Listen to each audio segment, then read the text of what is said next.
2001 में 9/11 हमलों के बाद जब मैंने ग्लोबल सिक्योरिटी के नामानिगार के तौर पर बीबीसी के लिए काम करना शुरू किया, तब से लेकर अब तक ये साल सबसे ज्यादा हंगामा खेज रहा है। 2024 की जंगों और आलमी बहरानों ने कई नए तनाज़ात और दुश्मनियां पैदा की। शाम में सदर बशारुल असद की अचानक माजूली, शुमाली कोरिया के फौजियों का रूस के लिए जंग लड़ना, यूक्रेन की जानिब से मगरबी ममालिक की मदद से रूस पर हमला, ईरान से रूस को मिसाइल की फराहमी, इसराइल के गजा और लबनान पर फिजाई हमले और यमन से इसराइल पर मिसाइलों का दागा जाना, ये सब एक पेचीदा आलमी मंजरनामा बन चुके हैं। ये तनाज़ात आपस में जुड़े हुए हैं और सवाल ये है कि आया ये जंगें आपस में ज्यादा जड़ी हुई हैं। तीसरी आलमी जंग। ये कहना जरूरी है कि ये तीसरी आलमी जंग नहीं है, हालांकि रूसी सदर व्लादिमीर पुतिन मगरबी ममालिक को यूक्रेन को मजीद असलहा फराहम करने से रोकने के लिए तीसरी आलमी जंग का खौफ जाहिर कर रहे हैं। लेकिन ये बात वाज़ेह है कि मौजूदा जंगों का एक आलमी तनाजुर है और उन सब की जुड़े एक दूसरे से जड़ी हुई हैं। रूस और यूक्रेन का तनाज़ा, 2022 से जारी जंग। मशरिकी यूरोप में फरवरी 2022 में रूस के यूक्रेन पर हमले के बाद से ये जंग शुरू हुई। यूक्रेन में रूस के हमले और उसके बाद की सूरत हाल आलमी सतह पर अहम हो गई है।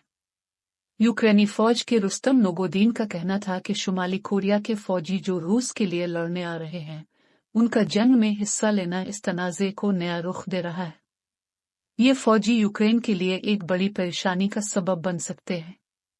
यूक्रेनी कमांडर ने कहा कि शुमाली कोरिया से 10,000 से 12,000 फौजियों की आमद, जो तकरीबन 2 ब्रिगेड की तादाद बनती है, यूक्रेन के लिए बहुत अहम है। इन फौजियों की मदद से रूस को यूक्रेन से पीछे धकेलने में कामयाबी मिली है। यूक्रेन के इत्तेहादियों की जानिब से असलहा और तरबियत फराहम करने के बावजूद रूस को ईरान और शुमाली कोरिया से ज्यादा फौजी मदद मिल रही है। इस बात का मुतालबा किया गया है कि यूक्रेन को मजीद मदद मिलनी चाहिए ताकि रूस को शिकस्त दी जा सके। बेलारूस और ईरान का किरदार। यूक्रेन जंग में बेलारूस भी मुकम्मल तौर पर रूस का साथ दे रहा है और रूस ने इसे यूक्रेन पर हमला करने के लिए लॉन्च पैड के तौर पर इस्तेमाल किया। ईरान ने 2022 से रूस को ड्रोन और बैलिस्टिक मिसाइल फराहम किए हैं, जिससे जंग की शिद्दत बढ़ गई है। मशरिक़ वस्ता में मजीद तनाज़ात। मशरिक़ वस्ता के तनाज़ात में गजा और इसराइल का तनाज़ा अहम है। 2024 में इसराइल की हुकूमत ने अपने दुश्मनों की ताकत खत्म करने के लिए हर मुमकिन कोशिश की। हमास की जानिब से इसराइल पर हमले के बाद इसराइल ने गजा में कार्रवाइयां तेज कर दी, जिससे हजारों अफराद की हलाकत हुई।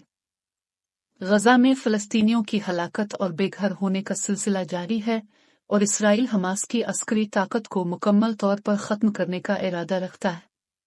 इस तनाज़े के नतीजे में पूरे खित्ते में कशीदगी में इजाफा हुआ है। शाम में बशार अल असद का ज़वाल।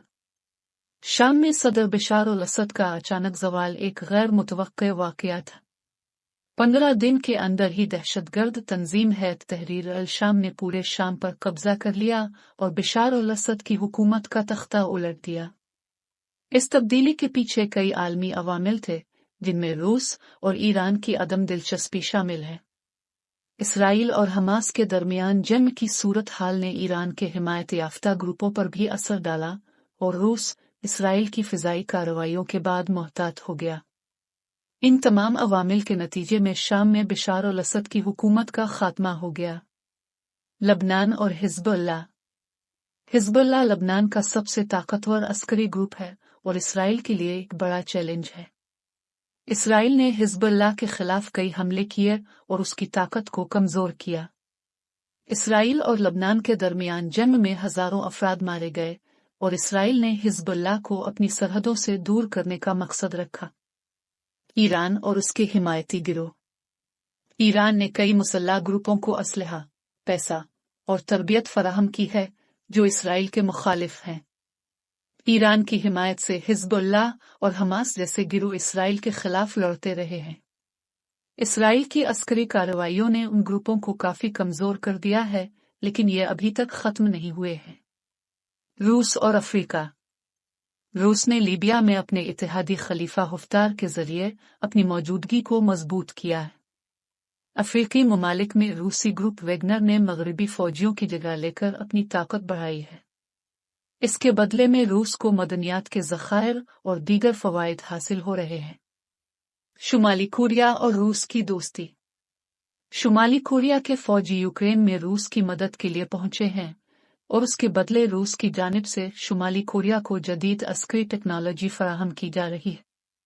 इसकी वजह से जनूबी कोरिया में कशीदगी बढ़ रही है और खित्ते में मजीद मसाइल पैदा हो सकते हैं। चीन और ताइवान का तनाज़ा।